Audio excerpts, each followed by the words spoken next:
વિદ્યાર્થી મિત્રો, અહીંયા આપણને આપવામાં આવેલો પ્રશ્ન ચેપ્ટર નંબર 9 ત્રિકોણમિતિના ઉપયોગોનો છે. આ પ્રશ્ન બોર્ડની પરીક્ષામાં 2 વાર પૂછાયેલો છે અને આગામી બોર્ડની પરીક્ષા માટે પણ ખૂબ અગત્યનો છે.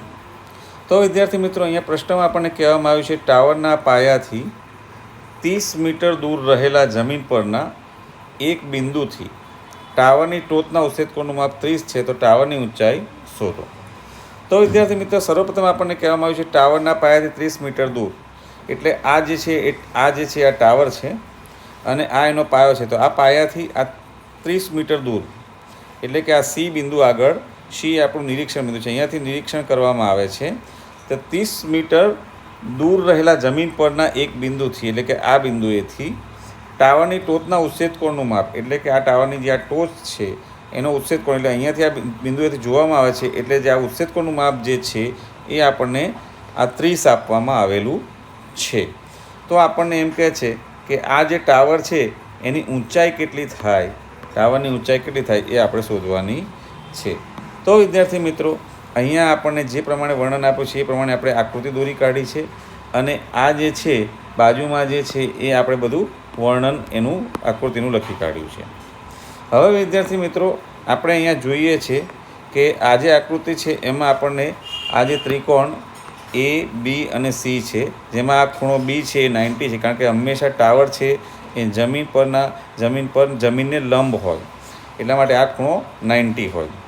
હવે વિદ્યાર્થી મિત્રો, અહીં આગળ આપણે tan થીટાનું સૂત્ર વાપરીએ તો tan થીટાનું સૂત્ર શું છે કે tan થીટા બરાબર સામેની બાજુ છેદમાં પાસેની બાજુ થાય. એટલે એ સૂત્રનો આપણે ઉપયોગ કરીશું. તો પહેલાં આપણે લખીએ ત્રિકોણ એ બી સીમાં ખૂણો બી બરાબર 90 છે. ધેરફોર આપણે લખી શકીએ ધેરફોર tan 30 બરાબર સામેની બાજુ, એટલે કે સામેની બાજુ એટલે કે એ બી આપણી સામેની બાજુ થશે, એટલે સામેની બાજુ થશે એ બી અને છેદમાં BC એટલે પાસેની બાજુ થશે, એટલે આપણે લખીશું BC. ધેરફોર હવે tan 30ની વેલ્યુ વિદ્યાર્થી મિત્રો આપણે જાણીએ છીએ કે 1/√3 છે અને એ બી બરાબર આપણે શોધવાનું છે, એટલે એ બીની જગ્યાએ આપણે એ બી રાખીશું અને BC બરાબર આપણને ટાવરના પાયાથી આ જે 30 મીટર દૂર રહેલા જમીન પરનું બિંદુ છે, એટલે આપણને BC બરાબર આપણને આપ્યું છે 30 મીટર, બરાબર છે. એટલે આપણે લખીશું BC બરાબર 30 મીટર, BC બરાબર લખીશું 30 મીટર. હવે વિદ્યાર્થી મિત્રો, આપણે ક્રોસ મલ્ટિપ્લિકેશન કરીશું તો આપણે સાદુરૂપ આપીશું તો આવી રીતે લખી શકાય 30 મીટર છેદમાં √3 બરાબર એ બી એટલે ટાવરની ઊંચાઈ છે જે આપણે શોધવાની છે. હવે વિદ્યાર્થી મિત્રો, અહીં આગળ આપણે આવું પણ કરી શકીએ કે 30 છે એની જગ્યાએ આપણે લખી શકીએ 10 × 3 × મીટર છેદમાં √3 બરાબર એ બી.